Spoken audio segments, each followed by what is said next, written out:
Hello, dear listeners, and welcome to the Witty Inside special. Today, in anticipation of the first X3 World Tour event in Kazakhstan, we have a special guest on our show, Gilles Martin of the Team Lausanne.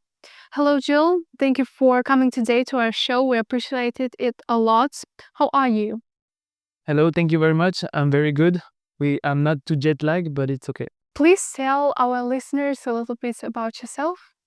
Yes, so I'm 34 years old. I'm from Switzerland. I'm Swiss and Spanish. I have the two passports. I live in Lausanne in Switzerland. I speak English, French, and Spanish. And I play basketball since 27 years old. As far as we know, first you played 5v5 basketball, and tell us what you got into basketball in the first place. So I started basketball when I was 7 because my brother was playing, so I followed him in basketball. And then I would say since I was 14, 15 years old, I was doing tournaments in the summer, 3 against 3, but it was not official 3-on-3. And I started to be in the 3-on-3 movement like this because I was playing 3-on-3 in the summer. And one day FIBA came, there was rule, referee, and I was in it. For what teams had you been playing? In 3-on-3 or 5-on-5? Well, in general. In general, 5-on-5, I played in Switzerland for Lausanne. I played for Vevey in Lausanne, near Lausanne, and in Monte. And I also played 1 year in Australia, in Sydney. What made you become a professional player? I think I became professional because I was working a lot. I was working a lot on my body when I was younger. I was working a lot in basketball. And that's how I became professional.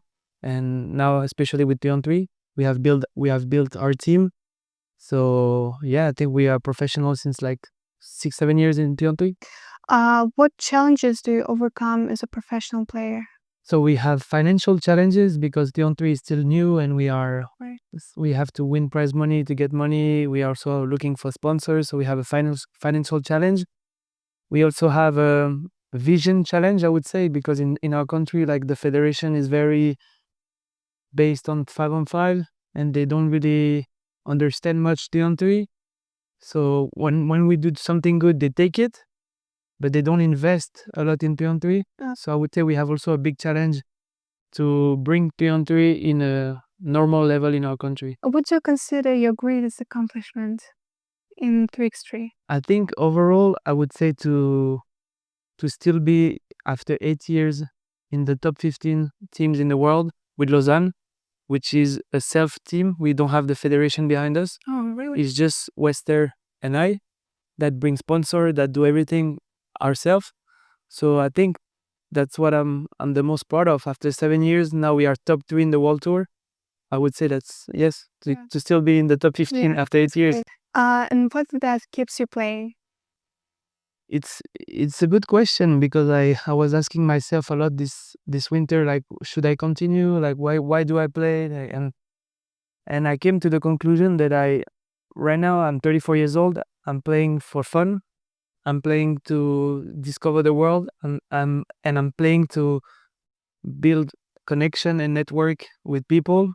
And I really want to give to people. We've played in Brazil, we've played in Philippines, and in those countries where I see that there is a lot of young people super motivated, I would love to help them in a way. So Wester and I right now, we are trying to find a way to build courts around the world to help children, and that's what I want to give for my next 2-3 years.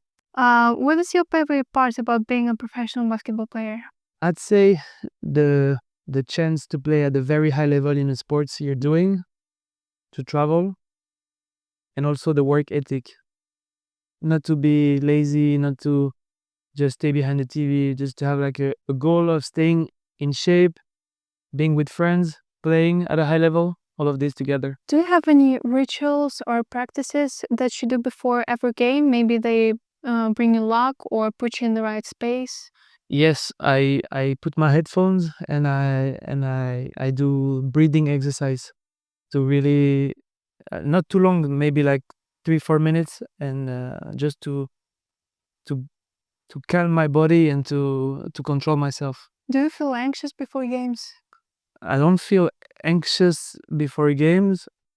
I feel nervous a bit.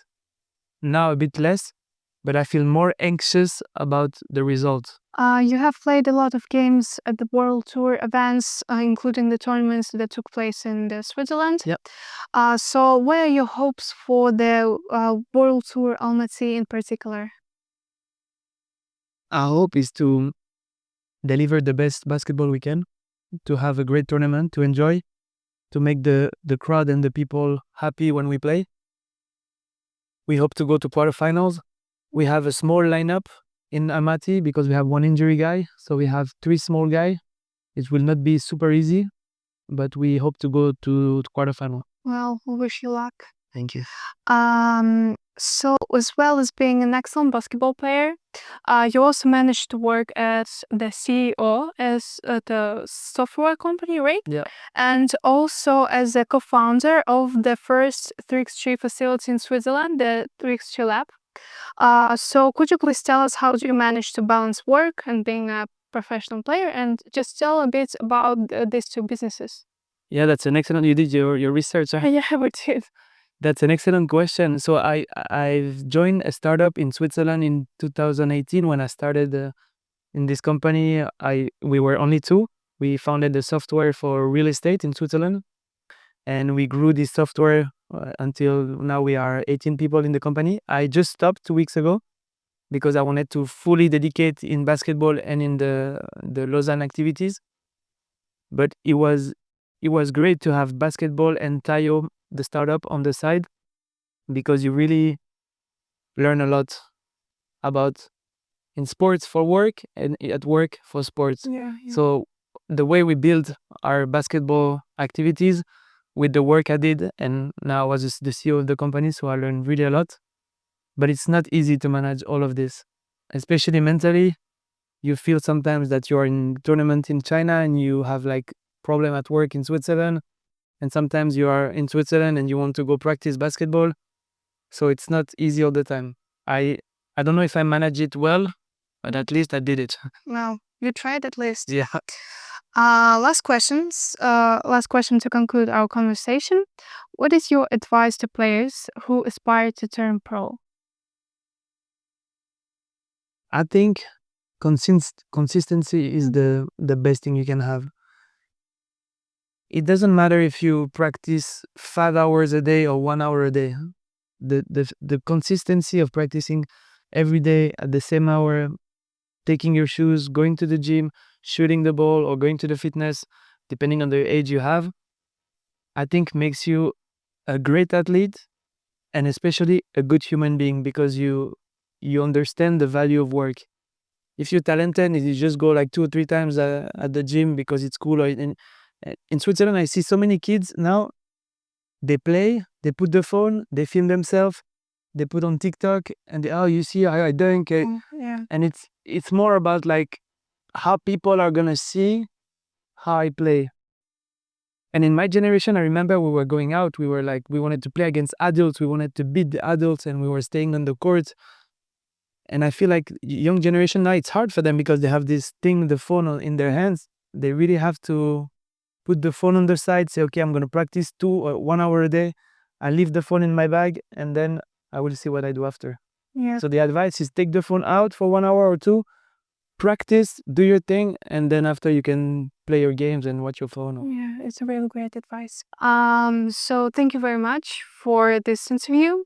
Good luck, and see you on the court tomorrow. And as for our listeners, I hope you enjoyed this episode of Witty Insights. Don't forget to like, subscribe, and hit the notification button so you don't miss any of our updates. Goodbye. Bye-bye.